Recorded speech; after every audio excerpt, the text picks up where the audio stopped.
નમસ્કાર મિત્રો, બિહાર વરિયા ચેનલમાં તમારા બધાનું સ્વાગત છે કે જ્યાં તમને મળે છે સ્પર્ધાત્મક પરીક્ષાને લગતા અગત્યના વિડીયો, અગત્યની માહિતી અને તમામ સરકારી ભરતીના ન્યૂઝ. તો મિત્રો, આજના વિડીયોની અંદર આજે આપણે છે તમને જે ટાટ 1 ની ભરતીને રિલેટેડ જે પ્રશ્ન તમારા મનમાં રહેલા છે કે ભરતી પ્રોસેસ કેવી રીતે હોય છે, ભરતી પ્રક્રિયા કેવી રીતે થાય છે, શું કરવાનું હોય છે, કેવી રીતે તમને ખબર પડે કે અમારો વારો આવ્યો છે, શું છે, એ તમામ વિગતની તમામ માહિતી તમને આજના વિડીયોની અંદર આપી દેવાનો છું. તો મિત્રો, વિડીયોને તમે શરૂથી લઈને એન્ડ સુધી જોતા રહેજો. મિત્રો, વચ્ચે તમે વિડીયોને સ્કીપ કરી દો છો, જેને કારણે છે પછી મેં તમને જે વિડીયોમાં માહિતી આપી દીધેલી હોય જ છે ને એની જ માહિતી તમે મને કોમેન્ટમાં પૂછતા રહો છો. એની બેટર છે કે આખો વિડીયો તમે કમ્પ્લીટ જોઈ લો, કેમ કે બધી માહિતી તમને હું વિડીયોની અંદર આપી દેતો હોઉં છું. તો ચાલો શરૂ કરીએ આજના વિડીયોની માહિતી. એ પહેલા જો તમે હજુ સુધી મારી ચેનલને સબસ્ક્રાઇબ ન કરી હોય તો સબસ્ક્રાઇબ કરી અને બેલ આઇકન જરૂર દબાવી દેજો, કેમ કે આવી માહિતી, આવી જાણકારી તમને સમયસર હું લાવતો રહેતો હોઉં છું. તો મિત્રો, સૌપ્રથમ એ વાત કરી કે ભરતી પ્રોસેસ કેવી રીતે હોય છે. તો આખી બધી પ્રોસેસની વાત કરીએ મુજબ શરૂઆતનો સ્ટેપ શું હોય છે તો કે પેપરમાં જાહેરાત આવશે, બરોબર, કે તમારે મતલબ કોઈ બી પ્રકારની જાહેરાત આવશે ટાટ 1 ની ભરતીને રિલેટેડ જે કંઈ પણ હશે એમાં તારીખ બધી મેન્શન કરેલી છે, ક્યાંથી ઓનલાઈન ફોર્મ ભરવાનું છે એ બી મેન્શન કરેલું હશે. તે મોટાભાગે ઓનલાઈન ફોર્મ છે તમારે ઓજસની વેબસાઇટ ઉપરથી જ કરવાનું આવે છે. હવે એ ઓનલાઈન ફોર્મ ભર્યા બાદ સૌપ્રથમ સમજો સ્ટેપ 1 તમારે શું આવે છે, ઓનલાઈન ફોર્મ ભરવાનું છે.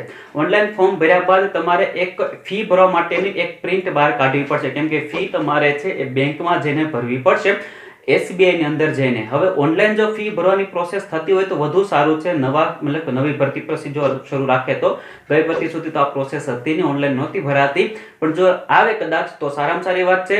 બાકી તમારે એક ઓફલાઈન પ્રિન્ટ કાઢવી પડશે, મતલબ એક પ્રિન્ટ કાઢવી પડશે. એ પ્રિન્ટ લઈને તમારે SBI ની અંદર જઈને ફી ભરવાની છે. એ તમે બાજુમાં જોવો છો એ પ્રકારની એક પ્રિન્ટ કાઢવી પડશે. 3 કોપીમાં હશે, 2 કોપી તમારી પાસે આવશે ને 1 કોપી બેંકવાળા લઈ જશે. તો એ ફી ભર્યા બાદ શું કરવાનું છે હવે સમજો. તમારે છે એ કશે ફોર્મ જમા નથી કરવા જવાનું. ફોર્મ ભરાઈ ગયું, ફી ભરાઈ ગઈ.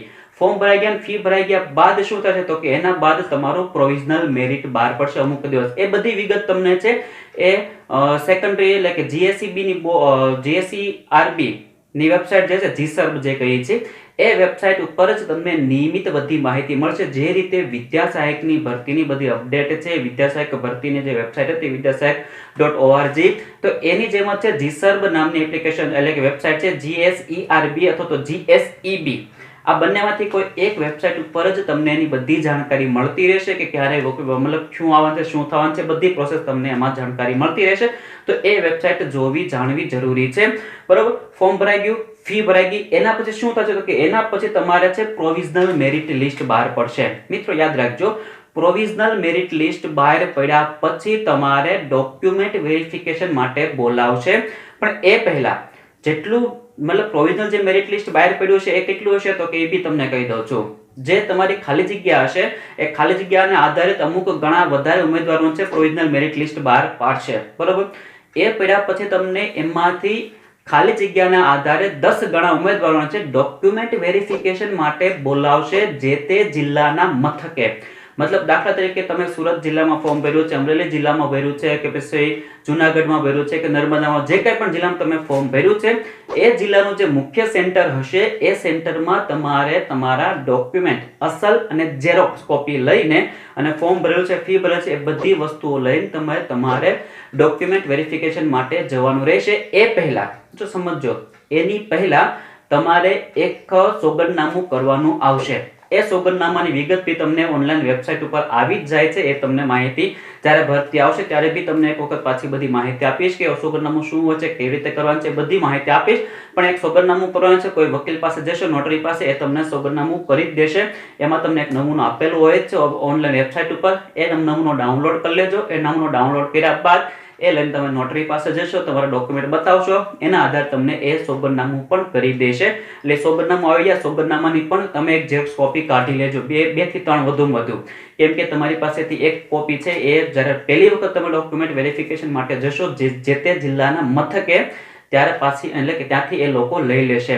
હવે સમજો મિત્રો, તમને ડોક્યુમેન્ટ વેરિફિકેશન માટે બોલાવે છે એનો મતલબ એવો નથી થતો કે તમને જોબ મળી જ ગઈ છે, કે તમારું જોબ પાકી છે, તમને કોલ લેટર મળશે ને મળશે જ એવી કોઈ ખાતરી નથી.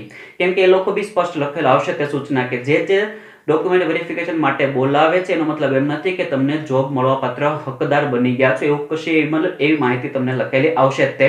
ડોક્યુમેન્ટ વેરિફિકેશન છે ખાલી જગ્યાના અમુક ગણા 10 ગણા ઉમેદવારો હોય છે એ ઉમેદવારોને બોલાવતા હોય છે. ડોક્યુમેન્ટ વેરિફિકેશન માટે જાઓ છો એ સમય દરમિયાન જો સમજો એક વસ્તુ રહી ગઈ. ડોક્યુમેન્ટ વેરિફિકેશન માટે તમે જાઓ છો એ પહેલા થોડાક સમયમાં એટલે કે થોડાક દિવસો પહેલા સૂચના આવે છે કે જે કંઈ પણ તમારે જરૂરી સુધારા વધારા કરવાના બાકી રહી ગયા છે, ફોર્મની અંદર કોઈ સુધારો વધારો હોય છે તો કરી લેવાનું, એ બી તમને સૂચના આવે છે. એ થઈ ગયા પછી ડોક્યુમેન્ટ વેરિફિકેશન આવશે. ઠીક છે. વેરિફિકેશનમાં તમે જાઓ છો એટલે તમારું બધા ડોક્યુમેન્ટ વેરિફિકેશન થાય છે, એક માર્ક્સની ચકાસણી થાય છે. કોઈ બી ભૂલ હોય, નાનામાં ભૂલ કદાચ દેખાય છે લોકોને તો એ લોકો એની રીતે જ સુધારી લે છે અને એ સુધારો પછી પોતાની લિસ્ટમાં લખી નાખે છે. અને આ બધી વસ્તુ થઈ ગયા પછીના અમુક દિવસે તમારું ફાઇનલ મેરિટ લિસ્ટ બહાર પડે છે, એટલે કે ફાઇનલ મેરિટ યાદી બહાર પડે છે. તમે જ્યારે ડોક્યુમેન્ટ વેરિફિકેશન સુધારો કમ્પ્લીટ એટલે કે ડોક્યુમેન્ટ વેરિફિકેશન કમ્પ્લીટ કરશો એમાં જે સુધારો વધારો થયો છે એના પછી તમારું ફાઇનલ મેરિટ લિસ્ટ બહાર પડશે. મિત્રો, વિદ્યા સહાયકની ભરતી આવી હતી ત્યારે મેં તમને છે પ્રોવિઝનલ મેરિટ લિસ્ટ અને ફાઇનલ મેરિટ લિસ્ટ વિશે તમને થોડો ખ્યાલ આપેલો હતો કે બંનેમાં તફાવત શું છે. એ વિડીયો તમારે જોવો હોય તો ચેનલ ઉપર વિદ્યા સહાયકની જે પ્લે લિસ્ટ છે એમાં જશો તો એમાં તમને એ બધા વિડીયો મળશે વિદ્યા સહાયક ભરતીને રિલેટેડ. એમાં આ વિડીયો રહેલો છે પ્રોવિઝનલ મેરિટ અને ફાઇનલ મેરિટ યાદી વિશેનો તફાવતનો. એક વખત જોજો તો તમને ખ્યાલ આવી જશે કે બંનેમાં તફાવત શું હોય છે. હવે ફાઇનલ મેરિટ યાદી બહાર પડ્યા પછી શું થાય છે? ફાઇનલ મેરિટમાં તમારું કદાચ નામ આવી જાય છે. નામ આવી ગયા પછી મેં કીધું એ મુજબ તમારો જોબ મળવા પાત્ર છે એ જરૂરી નથી, નામ તો આવે છે. હવે ફાઇનલ મેરિટ યાદી બહાર પડ્યા પછી અમુક દિવસે છે તમારો મેરિટ માટે એટલે કે કટ ઓફ રાઉન્ડ બહાર પડે છે. જે રીતે વિદ્યા સહાયક ભરતીની પ્રોસેસમાં થયું તમને ખ્યાલ જ છે. વિદ્યા સહાયકની ભરતી માટે તમે જે કંઈ પણ પ્રોસેસ કરી હતી સેમ એવી જ પ્રોસેસ હોય છે, નોર્મલ તફાવત છે, જાજો કોઈ તફાવત છે નહીં. પ્રથમ રાઉન્ડનો એટલે કે કટ ઓફ રાઉન્ડ બહાર પડશે અને કોલ લેટર ડાઉનલોડ થવાની શરૂ થશે.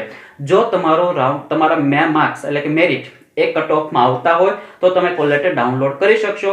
નહીં આવતા હોય તો એના પછીના રાઉન્ડની જાહેરાત રાહ જોવાની. મતલબ મિનિમમ છે મોટી જગ્યાએ તો 4 થી 5 રાઉન્ડ બહાર પડતા હોય છે, 3-4 રાઉન્ડ તો મિનિમમ બહાર પડે છે. એટલે ત્યાં સુધી તમારે રાહ જોવાની હોય છે.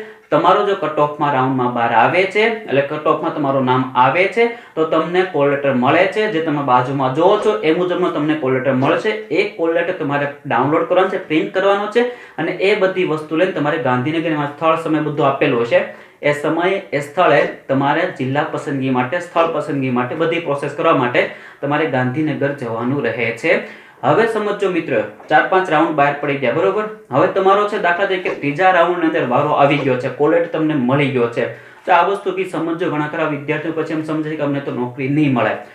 આવું વસ્તુ મારી સાથે બની છે એટલા માટે કહું છું. દાખલા તરીકે તમારો ત્રીજા રાઉન્ડની અંદર વારો આવી ગયો છે, તમે જિલ્લા પસંદગી કરવા માટે જગ્યા એટલે ગાંધીનગર ગયા છો અને કદાચ કોઈ કારણસર તમારી આગળ વાળું જે તમારું જ નામ છે એને આગળનું એક જ નામ છે કે 2 નામ છે સમજો, એને જિલ્લા પસંદગી કરી અને જગ્યા પૂરી થઈ ગઈ તમારા વિષયની એ સમય દરમિયાન, તો શું થાય તો કે તમારી આગળ રહેલો ને આગળ રહેલા છેલ્લો જિલ્લો પસંદ કર્યો તો તમારી આગળ વાળો તમે અને તમારી પાછળ રહેલા તમામ ઉમેદવારો છે એ સીધા શેમાં જશે તો કે સીધા વેટિંગ રાઉન્ડમાં જશે.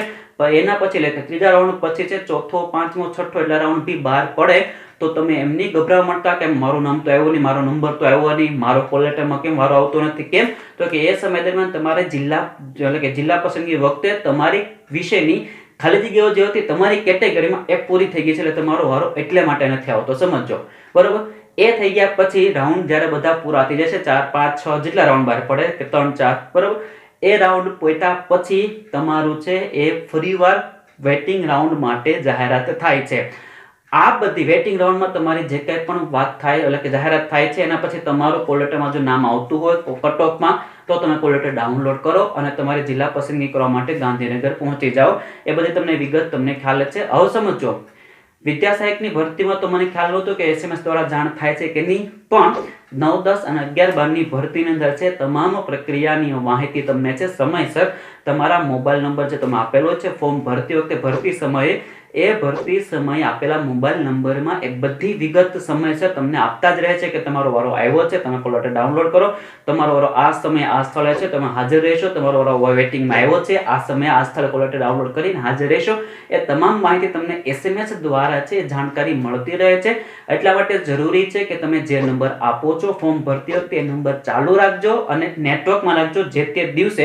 કેમ કે ક્યારેક એવું બી બને છે કે નેટવર્કમાં ન હોય ને મેસેજ ન મળે, તો 1-2 દિવસનો જો વચ્ચે ગાળો હોય અને મેસેજ ન મળ્યો હોય ને, વેબસાઇટ તો આપણે જોવાળા તો હોતા નથી ઘણા ખરા, તો એને કારણે છે ક્યારેક નોકરી મળતી નથી. પછી એમ કહે છે કે મારો વારો તો આવી ગયો તો હું ગયો નહીં, આવું બી બને છે મિત્રો. એટલે બને ત્યાં સુધી છે જે નંબર આપો છો એ નંબર ચાલુ રાખો. બીજું તો કે વેબસાઇટ જે હોય છે ભરતી માટેની, એ વેબસાઇટને છે ડેઈલી ચેકઆઉટ કરતા રહો, જોતા રહો, જેને કારણે તમને બી ખ્યાલ રહે, તમને બી માહિતી મળતી રહે. તો બસ મિત્રો, આ બધી જે કંઈ પણ વિગત હતી એ હતી ટાટ 1 ની ભરતી પ્રોસેસ. ભરતી પ્રોસેસ શું હોય છે. હવે આની અંદર બીજી જે કંઈ પણ ભરતી પ્રોસેસની વાત તમારે જાણવા માંગતા હોય કે તમે જ્યારે ગાંધીનગર જાઓ છો ત્યાંથી શું કરવાનું છે, જિલ્લો પસંદ કેવી રીતના કરવાનો, સ્થળ પસંદ કેવી રીતના, બંને સાથે હોય છે કે વિદ્યાસાગરની જેમ જ અલગ અલગ હોય છે, એ તમામ જો પ્રશ્ન હોય તો મને નીચે કોમેન્ટ કરજો. એના માટે અલગથી જરૂરથી એક વિડીયો બનાવવાની કોશિશ કરીશ. પણ હાલ પૂરતી તો આ જ બધી વાત હતી. તમારે શું કરવાનું છે, ફોર્મ ભરવાનું છે, ફી ભરવાની છે, ડોક્યુમેન્ટ વેરિફિકેશન માટે જવાનું છે, પ્રોવિઝનલ મેરિટ લિસ્ટ બહાર પડશે, ફાઇનલ મેરિટ યાદી બહાર પડશે, કટ ઓફ બહાર પડશે, કોલ લેટર ડાઉનલોડ કરો, સ્થળ પસંદ કરવા માટે ગાંધીનગર જાઓ અને તમારી જોબ સિલેક્ટ કરો. આ બધી પ્રોસેસ પૂરી કરો અને તમારી નોકરી ચાલુ કરો. આ આખી પ્રોસેસ હોય છે ભરતી પ્રક્રિયાની અંદર. આ યાદ રાખજો મિત્રો. તો બસ મિત્રો, આ જ બધી વાત હતી આપણા આજના આ વિડીયોની અંદર. આશા રાખું છું કે માહિતી તમને સારી લાગી છે, માહિતી તમને ગમી છે. તો વિડીયોને જરૂરથી લાઈક કરજો, બીજા મિત્રો સુધી માહિતી પહોંચે માટે વિડીયોને શેર જરૂર કરી દેજો. અને આવી જ માહિતી માટે, આવા જ કન્ટેન્ટ માટે મારી ચેનલને સબસ્ક્રાઇબ કરવાનું ભૂલતા નહીં અને મને ઇન્સ્ટાગ્રામ ઉપર પણ ફોલો કરવાનું ભૂલતા નહીં. ત્યાં સુધી આવજો. ધન્યવાદ. सारे जहां से अच्छा हिंदुस्तान.